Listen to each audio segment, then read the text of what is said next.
Fortunes are being accumulated in the UK on a scale we haven't seen for 100 years. We've been told that the way the super rich create wealth makes all of us, well, a bit better off. But does it? This time around, they've used new and different financial techniques to enrich themselves.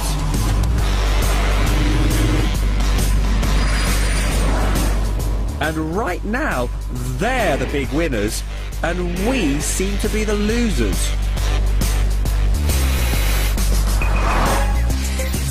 I'm going to tell you how the new super rich are making their fortunes and why we're picking up the bill in a global greed game.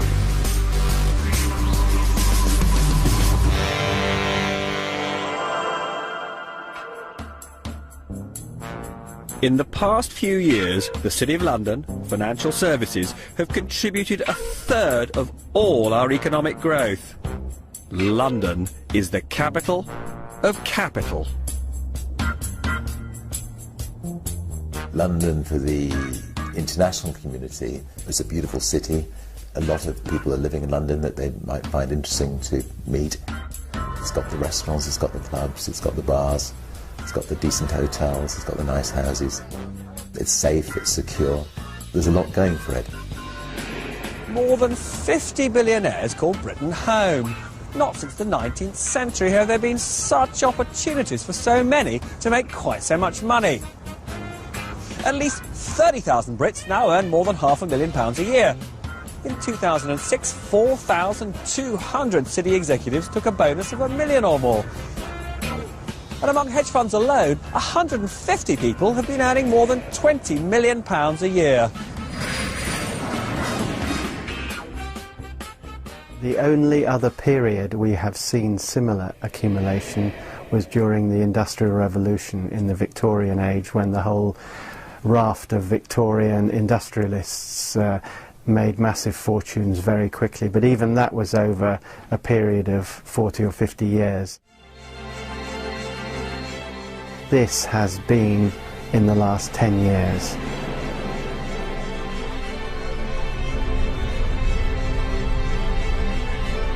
When you're coming here with several £billion, you travel around in armoured limos guarded by people who look after you. The idea of the congestion charge is wonderful to you because it clears the roads of the riffraff.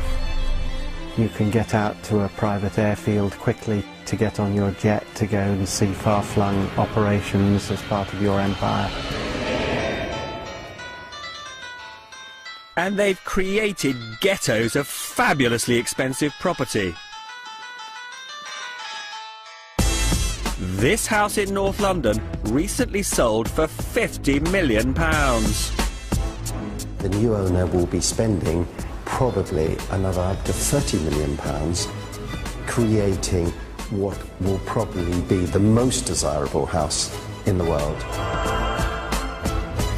And just outside London is this brand new 26-bedroom mansion. It's on the market now for over £70 million, but it's the running costs of over £1 million a year that means only proper billionaires need bother to view it. Even so, the developer, Leslie Allen Verco, tried his best with me. So this is a private swimming pool, is it simply for the owner of the house? Yes, of course, the owner of the house wants to allow people to use it. The ensuite swimming pool. Why would you want 5 pools, do you think? Because you've got 5 pools, haven't you, in this house? What family needs 5 pools? You genuinely need to like swimming. This bathroom area is about 800 square feet. Putting it into perspective is about the size of the average 2-bedroom flat in London. That's just for your towels, that room, is it? I feel rather disappointed I haven't got one of those. It's the size of a decent-sized kitchen for many people. Jewel-encrusted gold taps. That's very good, very nice. Definitely going to have one of these in my home.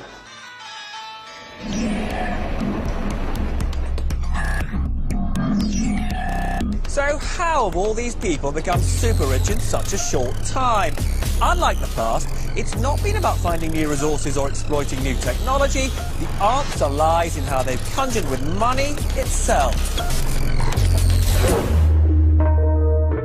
and they were helped to become wealthy beyond anyone's wildest dreams by a sharp fall in the cost of money for them and all of us, engineered by the US Federal Reserve.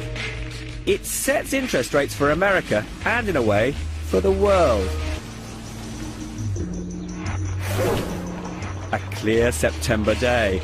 The American economy was already faltering after the bursting of the dot-com bubble, and then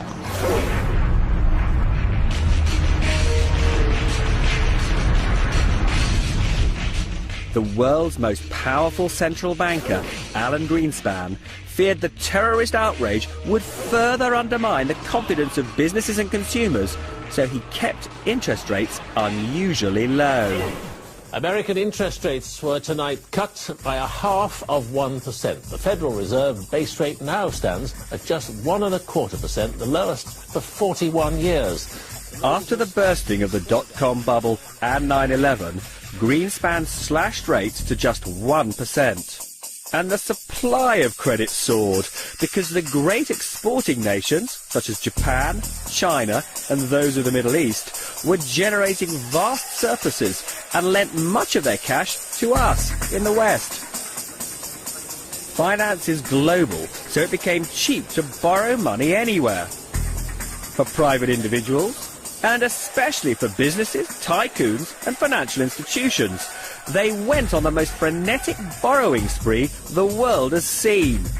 With so much money sloshing around, the price of assets, from paintings to houses to entire companies, soared. £65,000. So people borrowed more against the inflated value of their assets. The valuation of property, the valuation of shares, art, jewellery, etc., was soaring, and the central banks on the whole said, this is not our business. We don't manage assets. We only manage price inflation. With markets rising, borrowing vast sums for investment was the route to magnificent fortunes. It's what bankers call using leverage. Leverage is simply borrowing to invest. You're not investing your own money, or you're investing part of your own money, but you borrow to invest more. So that's leverage is borrowing to invest. When we borrow for a mortgage, we're leveraging. As simple as that. The power of leverage to multiply profits is a common experience for millions of us who borrow to buy a house. If you put down a £10,000 deposit when buying a £100,000 home and borrow the other £90,000, and that house then rises in value to, say, £110,000, well, your £10,000 doubles to £20,000. You make 100% profit. That's the magic of using the bank's money to finance most of the purchase.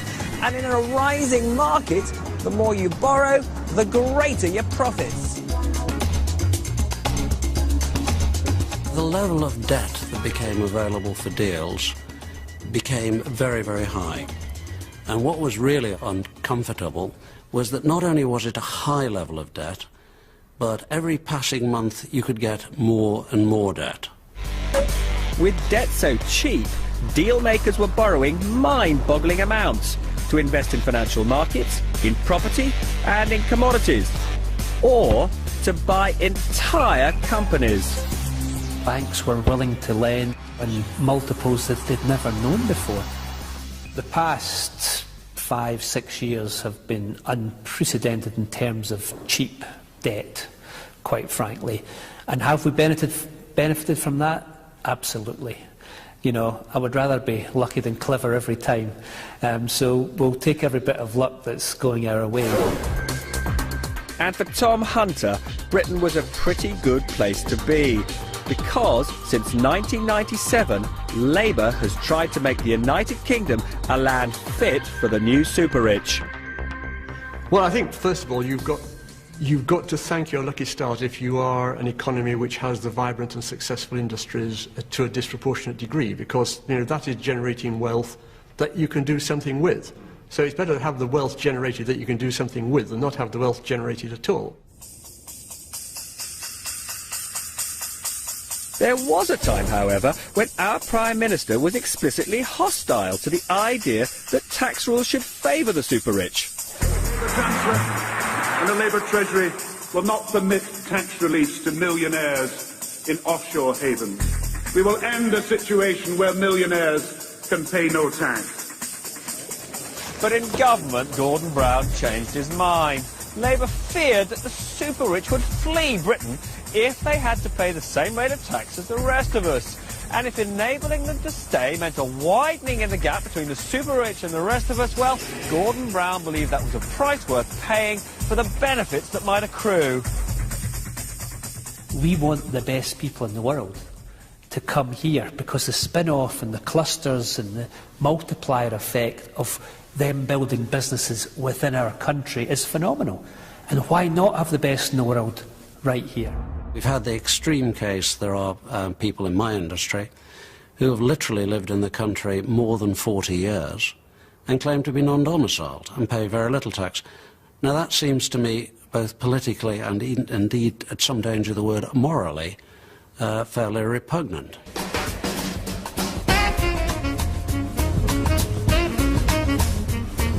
Even some of the super-rich began to question whether it's fair that they should be taxed at lower rates than their servants. There's lots of things about my industry I don't like, quite frankly. But I think that, broadly speaking, and I'm speaking personally now, not for my industry, the concept that hedge fund managers pay a lower tax rate on earned income than, maids that clean their office, I think is just palpably absurd. By the start of the 21st century, these two factors, the power of leverage and low taxes for enterprise, gave birth to a new set of business superpowers.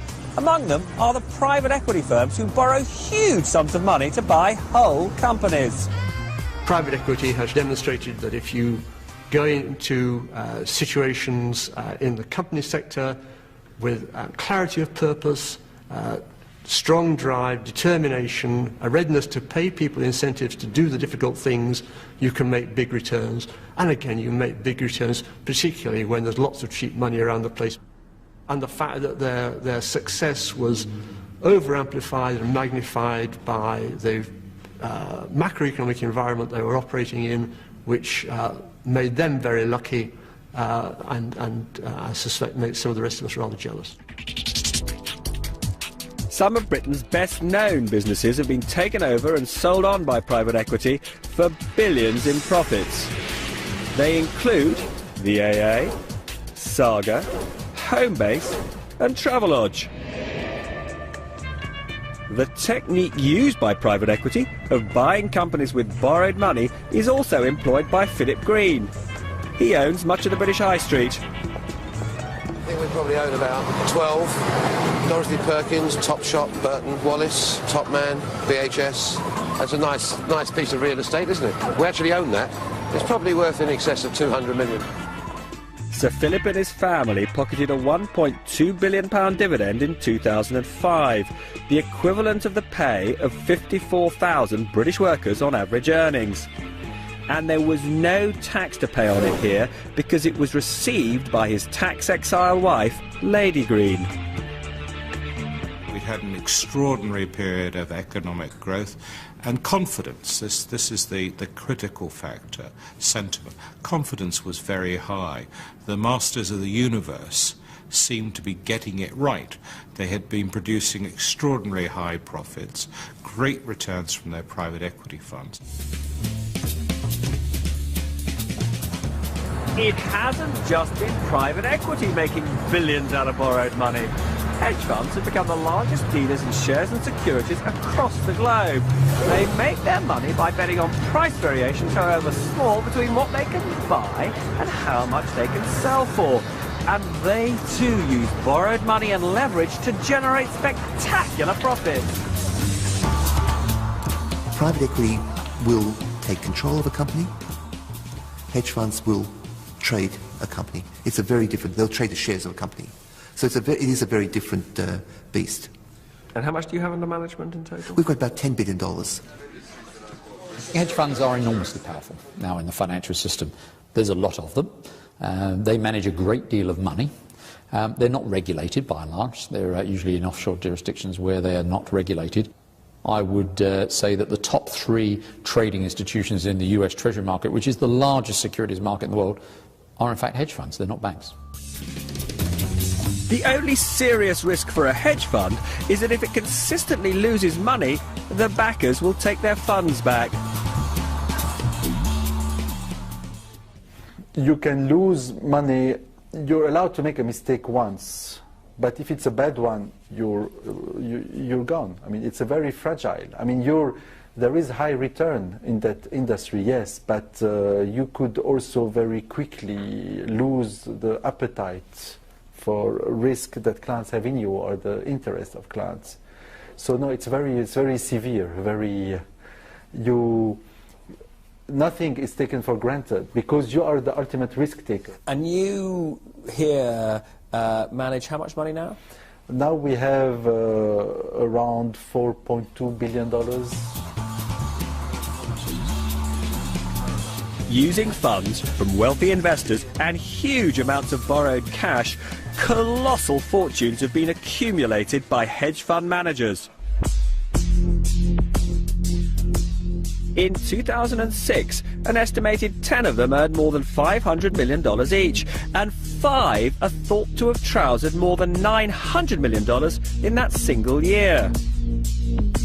They included George Soros, a consistent winner who famously made a killing when he sold the pound on a colossal scale and helped to force sterling out of the European exchange rate mechanism in 1992. The average person did not get much benefit from the boom, the super boom in the last 20 years. It's really the people like me who have really earned enormous amounts of money. Every soul will know its fate when they arrive at the pearly gate. The spirit of an age can be captured in its art, so perhaps this is the symbol of all that debt-fueled financial excess. Damien Hirst's For the Love of God. The glittering death's head, encrusted with 8,601 diamonds, is said to have been sold to an investment consortium for £50 million.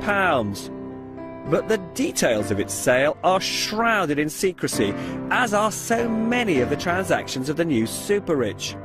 What's its intrinsic value? There's quite an argument about that. Who actually owns it? No one seems quite sure. In many ways, the glitter and the ambiguity seems to capture perfectly the spirit of this age of easy money. One reason why so much cash was pouring into the pockets of the stars of the new financial industries was the pay structure they devised. They wrote the rules of the greed game so they couldn't lose, though it turned out that most of us could. The money-making skills of private equity and hedge fund stars were considered so rare and precious that they were able to charge their backers astonishing fees. These new breed of fund managers were performing extremely well for their clients.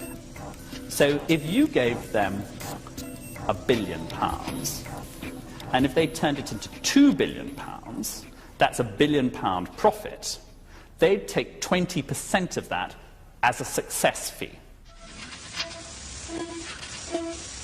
The tradition had been to take 0.5% a year of the backer's money for managing it.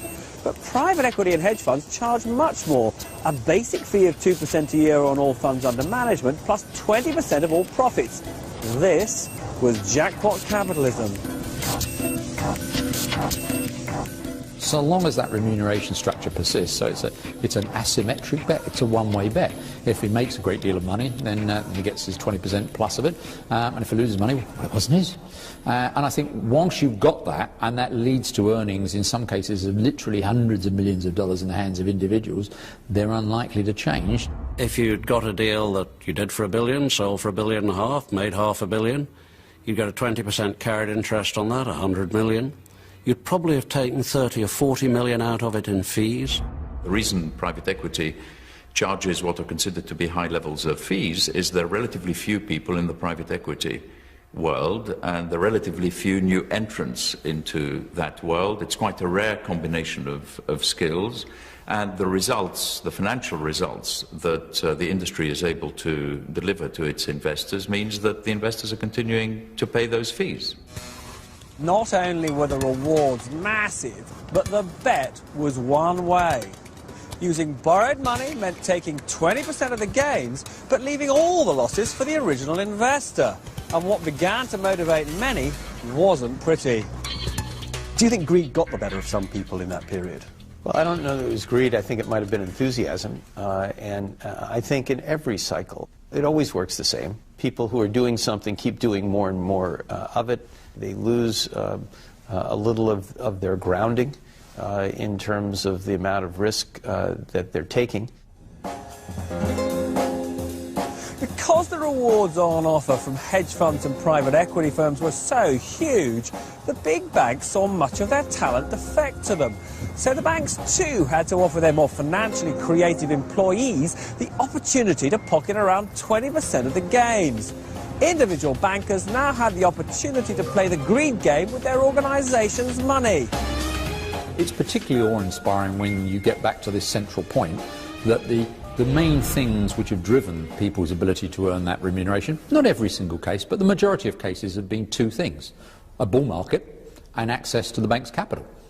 It's not their own money they're risking.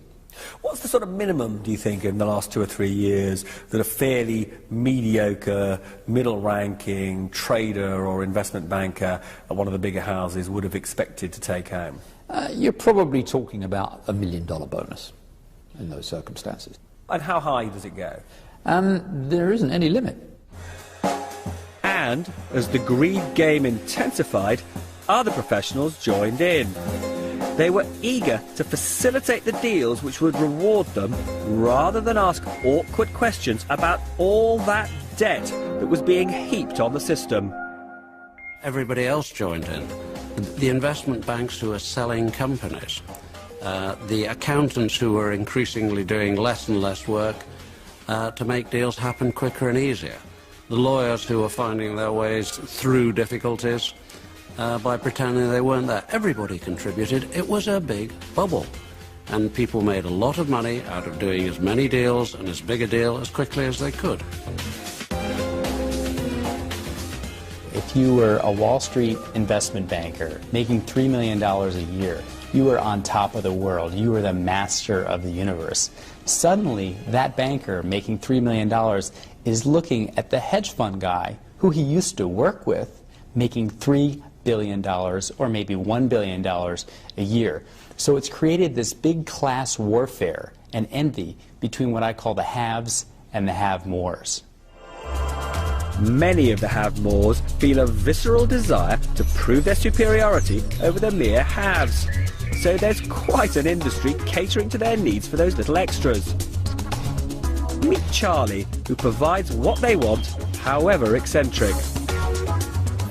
Do people typically use you for stuff they want for themselves or as a present? Oh, it varies. One of the members, for his little son, asked for one of the Premiership footballers to play with his son in his back garden, which... You were able to arrange that? We were able to arrange that. A specific Premiership footballer? Yes. And you were able to arrange that? We were able to arrange that. It was beautiful. Are you looking more for brown or black? There's no price on it, which is plainly the sign of a good bag. What are you thinking of? That's £8,500. I would have thought on my BBC salary that's more than affordable.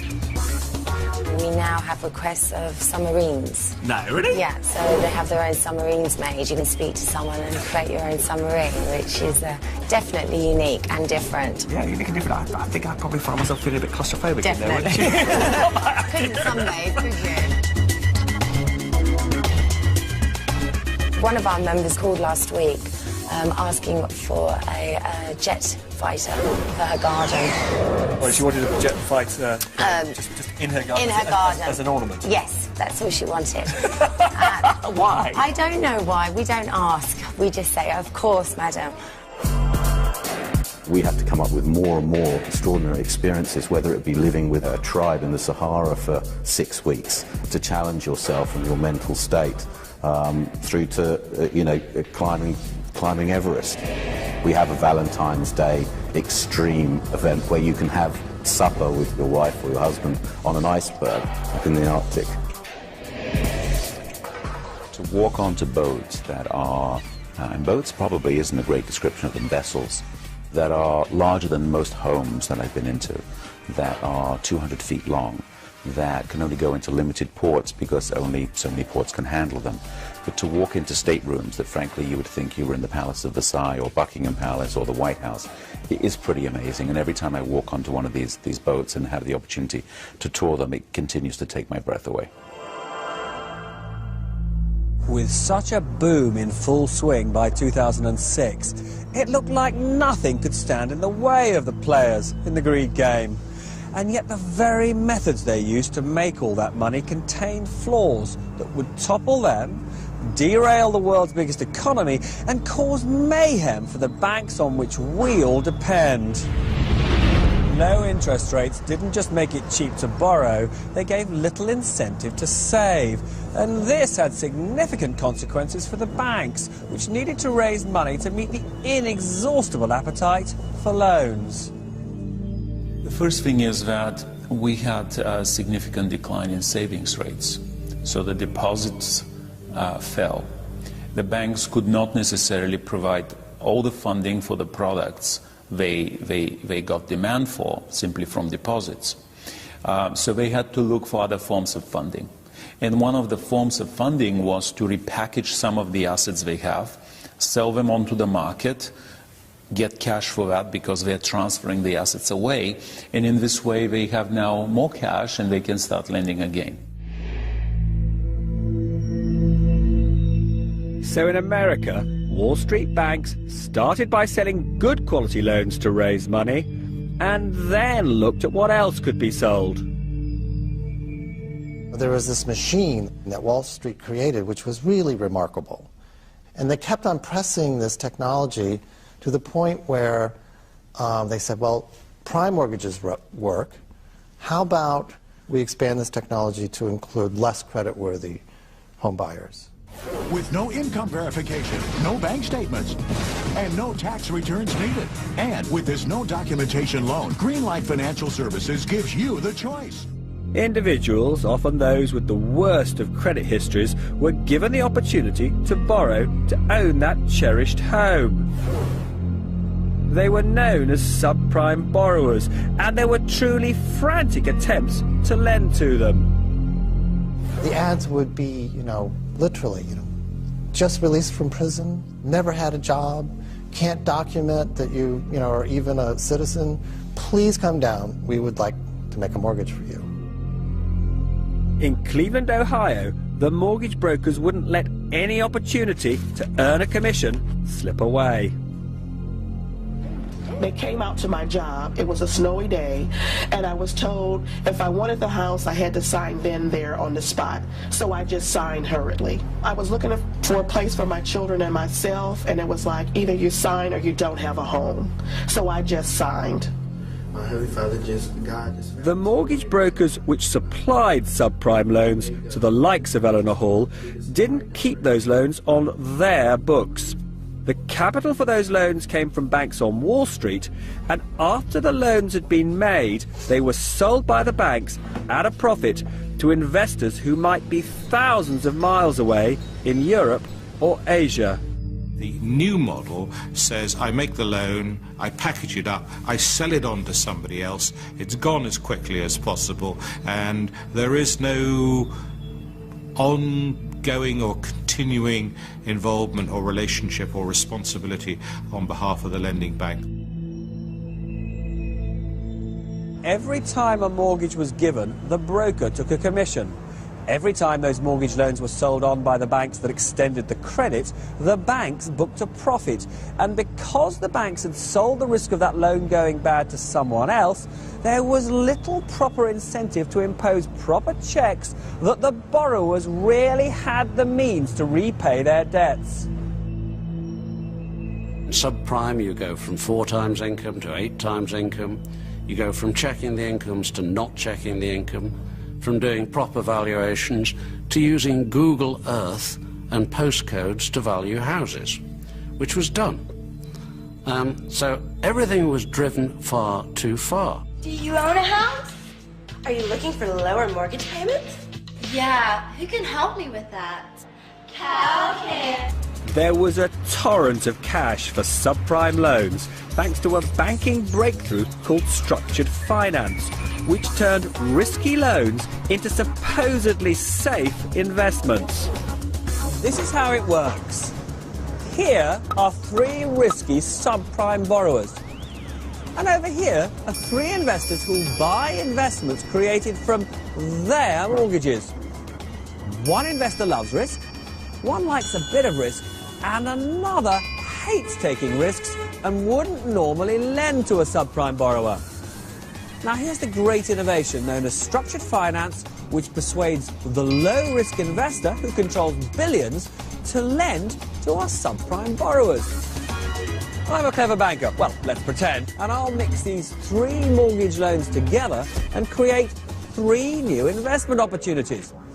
To Mr. No Risk, the pension fund manager, I promise that he'll get first dibs on whatever cash is received from these 3 borrowers. And because he's getting first dibs on the cash, he thinks the money he's investing or lending is as safe as can be. To Mr. Medium Risk, the investment banker, I promise that he'll get the second bite. And the lover of risk, who runs a hedge fund, she'll get whatever's left over. In the unlikely event all my borrowers pay on time, the 3 investors all do very nicely.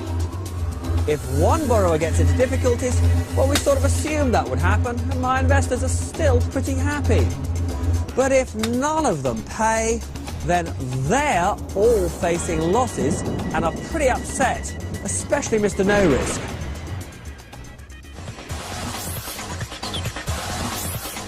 Many hundreds of billions of dollars of low-quality subprime loans were transformed in this way into investments that were labelled as good quality, and they were sold to investors all over the world.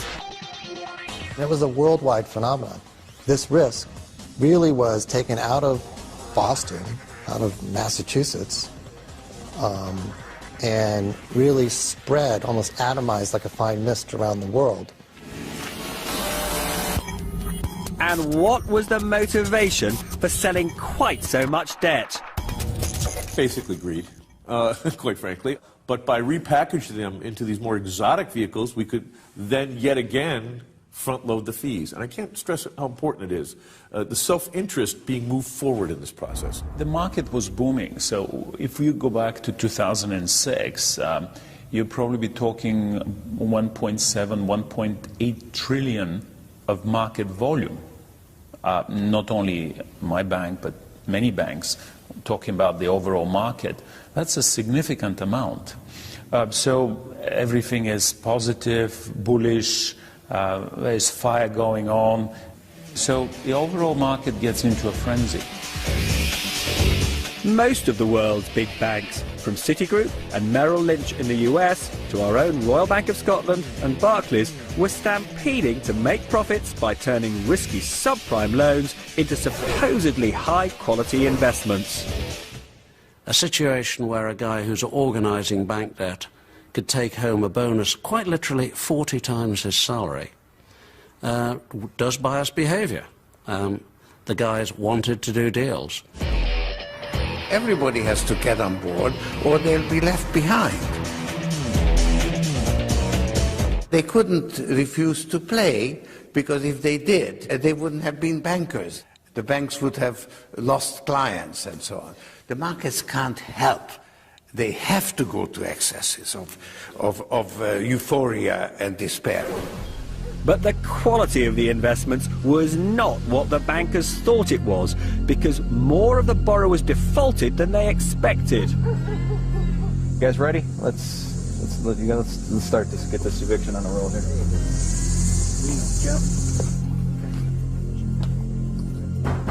Sheriff's office.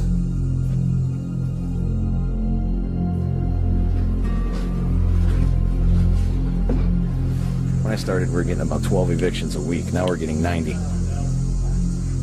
Just goes to show you that neighbors are, you know, going through the same sort of problems within weeks of each other, literally. Subprime borrowers had been lured into taking on their mortgages by special low teaser rates, with neither borrower nor lender worrying enough about what would happen when the low rates came to an end. And when rates rose, well, for many, default was inevitable. At the end of her introductory offer, Eleanor Hall's monthly payments went up by a painful 75%. I was under the impression that I had a fixed rate of $625 a month. I had no idea that I had a variable rate that would escalate every 3 to 6 months. So my mortgage went from $625 a month to $1,098 a month. You could borrow 100% of the debt without any questions asked, and with a teaser rate that really got you sucked in.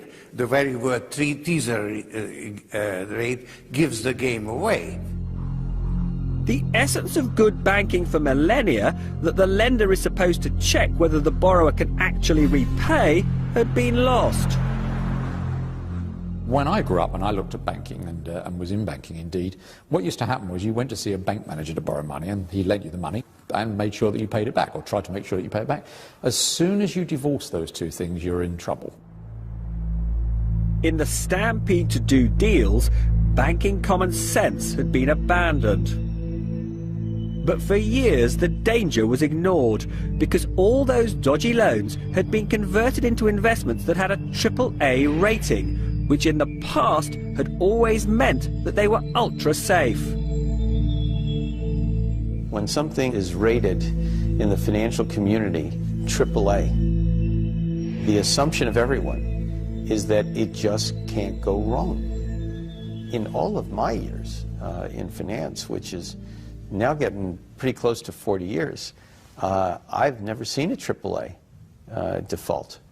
AAAs don't default. AAAs are like Exxon and Royal Dutch Shell. There are very few AAAs, and they do not default. But just how impartial were the agencies that awarded these AAA ratings?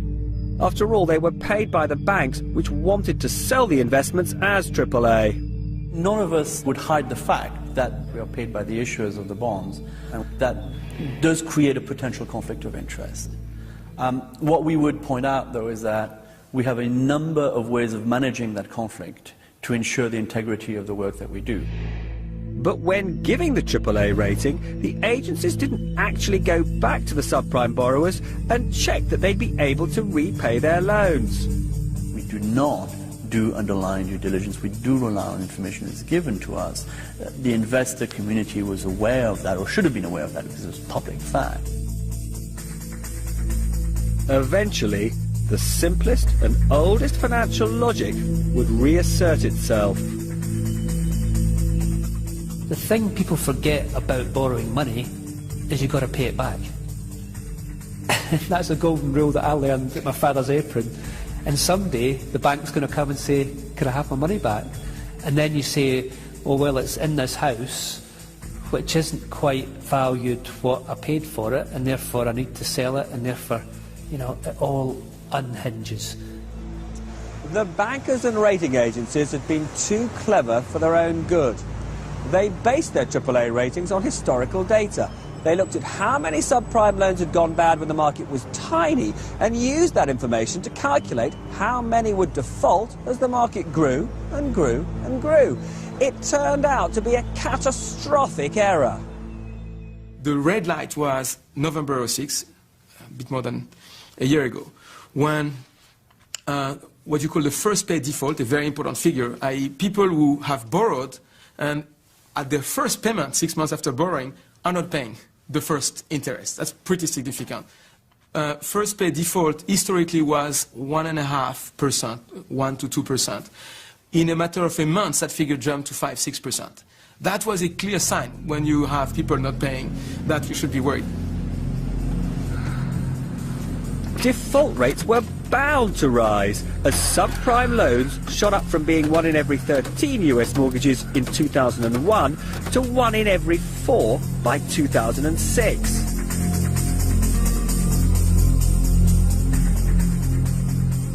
I received this notice the beginning of September. It was plastered to my door. It was bad enough, it broke me down, but I had to do everything to keep my children in control because I really didn't want them to know what was actually being done.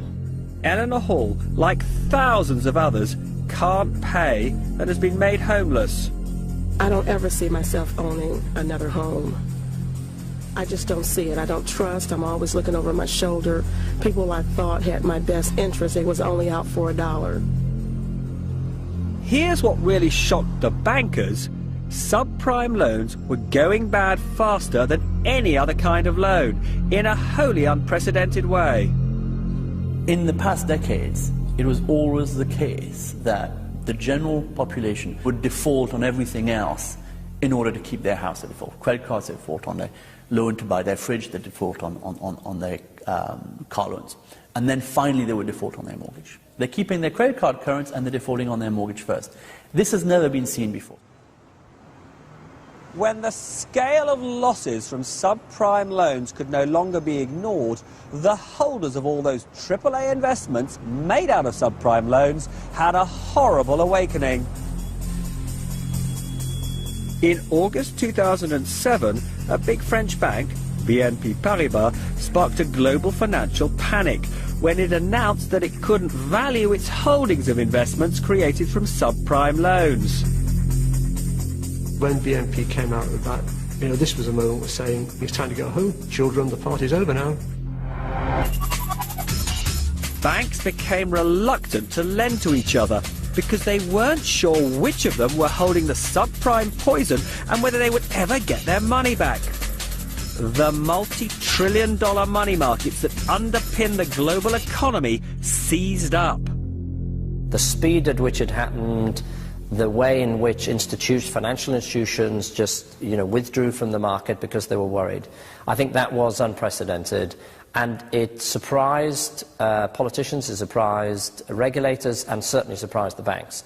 So once you're in that vicious circle, lack of confidence, bit of lack of trust, you don't know who's holding the problem, everybody then, like lemmings, run for cover. Once people got scared, they started being less happy to lend to each other, they started being less happy to work with each other, and again, that in itself led to all sorts of other activities, specifically securities going down in price. Was that fear rational? Is fear ever rational? I don't know, but is that fear rational? I'll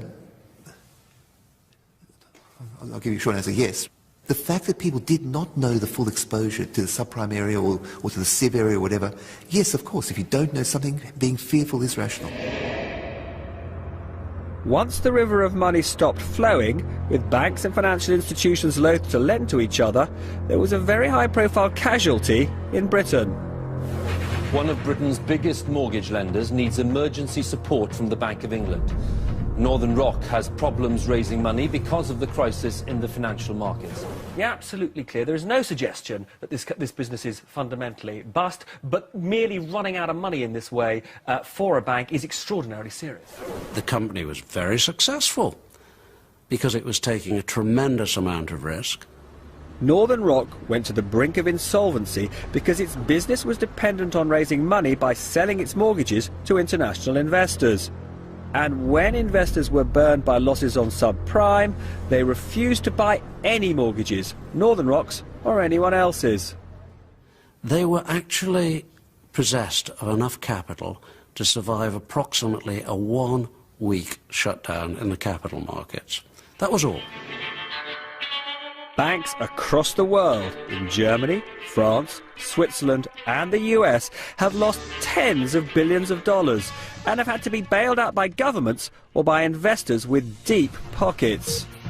The Swiss bank UBS says it suffered much bigger losses than anticipated because of its exposure to the subprime mortgage market in the United States. And today, Barclays said it had written off £1.6 billion of risky investments related to US mortgages. The global credit crisis has deepened, with America's fifth largest investment bank asking for emergency funding. Bear Stearns, which has been hit by the US housing market slump, has been bailed out by another bank and the Federal Reserve.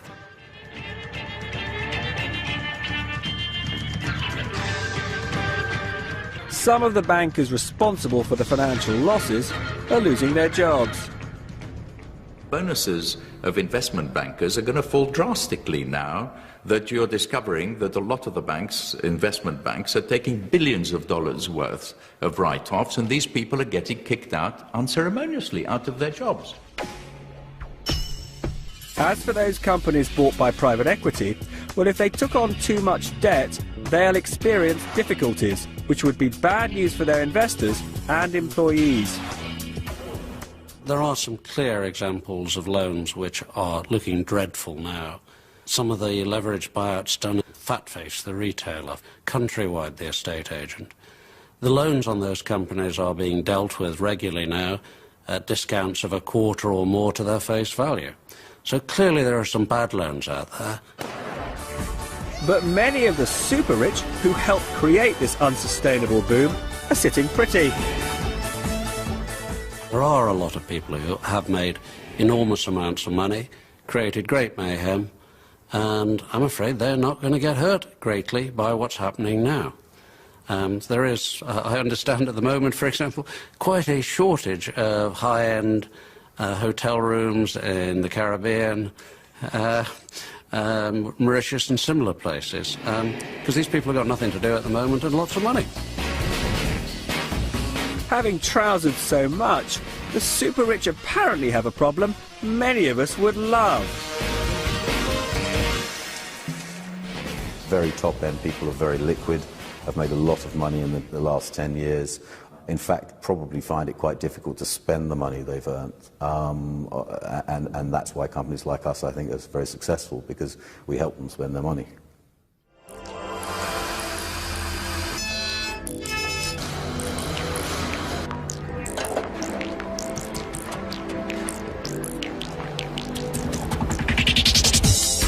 Frankly, for companies that are producing such limited quantities of these very exclusive products, they can't manufacture them quickly enough.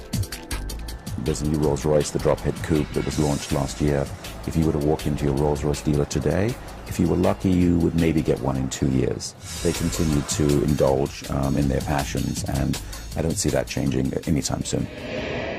And demand for the most expensive motoring experience on Earth doesn't seem to have evaporated.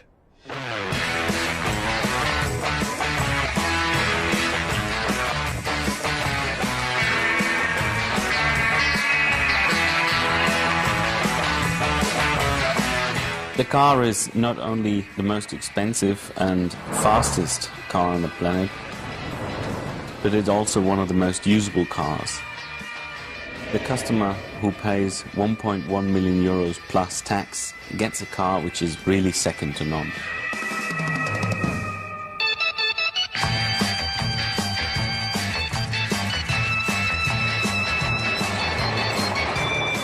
The British have been the best European market, and they still are the best European market.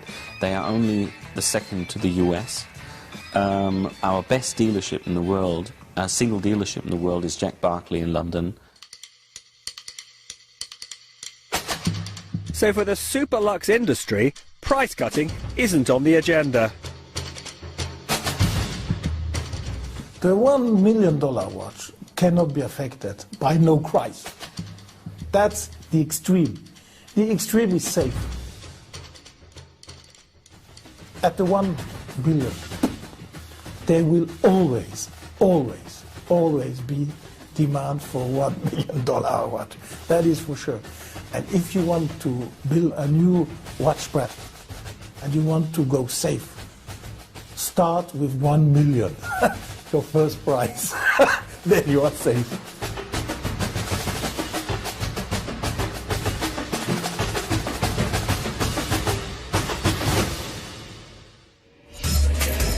The reason the super-rich can feel safe is that the gambles they've taken with other people's money have been so huge that the authorities have to bail them out, or else the damage to the rest of us could be crippling. These people who operate in the financial markets, they're smart. They know that they are too big to fail. They know that the authorities will ride to their rescue. And so everywhere along the line, there are one-way bets. And this means that you are incentivized to take big risks. You're greedy. The bigger the risk you take, the bigger the profit for yourself. And if things go badly, oops, not our problem, your problem. You pick up the mess. It's a mess they've landed all of us in. The losses incurred by banks, hedge funds, insurers and other financial businesses, which could reach $3 trillion, have reduced their willingness to lend to any of us and badly damaged the global financial system. It's as though the mechanism for injecting fuel into the economy has broken down. And when that happens, we all suffer. I think it's a mistake for people to think these events don't apply to them. That they don't own any subprime mortgages or collateralised debt obligations or even equities, so what does it matter to them? It affects us all. And the credit creation process is at the heart of everything in our economy, and without that you cannot get normal functioning. And I think the damage that's been done to that is large and it's persistent. So when you talk about the average home owner and worker in its impact on them, they probably will find that their mortgage costs more, whatever the absolute level of interest rates. If they're unlucky, they may find that their job's affected by this as well. I think there are some very severe real-world effects on people's ability to borrow. Our banks have less money to lend to us, and they're charging more for what they will lend. That's leading to falls in house and property prices, which makes us feel poorer. And it risks creating a vicious downward spiral as we spend less and the economy slows down. Just to translate that into what it means for ordinary people, if people are borrowing less, saving more, that'll translate into slow growth. Does it translate into a serious recession in your view? I don't expect a worldwide recession.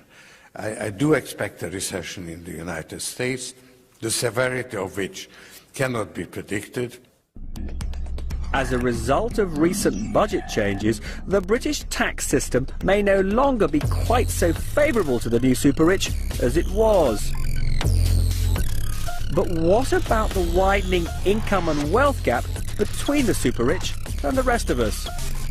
It's more the way that wealth's accumulated. If wealth's accumulated out of people growing companies successfully, that's it's generally good. It's hard to come up with a real negative on that. If, on the other hand, it's some guy who's made all of his money out of making 2 or 3 huge financial bets, then the social implications are much wider, because those bets will go wrong as well as right, and when they go wrong, there will be a lot of victims other than the guy. So there's a social and political issue there. So the guy who's made $100 million out of being the promoter of over-leveraged structures, that's a political issue. He's caused a lot of damage and he's got very rich. I think an economy which is characterized by extremes of wealth is not a secure and safe economy, any more than one economy versus another economy. Extremes of wealth and income give rise, I think, to very serious moral risks. That might not matter if we could be confident that lessons are being learned from the crisis. But what we see is that America's central bank, the Federal Reserve, is once again slashing interest rates and pumping cash into the system. Now, didn't that start the whole poisonous process? You have a boom-bust process similar to many that we have had in the last decades. But it's also the end of a super boom that has lasted since the end of the Second World War. From time to time, the markets don't correct themselves, you have a crisis. And then the authorities have to intervene and inject liquidity and bail out the failing institutions. And that creates a system of asymmetric incentives where you are encouraged to leverage, but if things really go wrong, there is relief. If those in charge of the system can't be relied upon to change their ways, what chance that those who play the greed game might actually mend theirs? They've been incentivised to take dangerous risks with other people's money in the hunt for big profits and vast rewards. Have those incentives been eliminated? No, not really. I think that if you set up a basic remuneration structure where people get paid 20% of the gains from playing with other people's money, I'm not quite sure what possible event could occur to make them learn anything from it. You really just need to change the structure. That's the only thing that will get their attention. And who's going to change that structure? There's only really one group of people who ever can change any structure like that, and I think that's the owners. This is a matter of so long as people are willing to be shareholders in banks where traders are allowed to play with the bank's capital and walk off with 20 or 30% of the gains on it and none of the losses, and where people are willing to invest in private equity and hedge funds and allow the same thing to occur, it will occur. If you're a hedge fund or a private equity firm, there are fantastic opportunities to profit from the turmoil. A number of hedge funds have already made billions from betting that all those subprime investments were overvalued. And some have done very nicely from speculating that the share prices of our leading banks would tumble. As for private equity, well, a recession would be just the most glorious time to buy businesses at knockdown prices.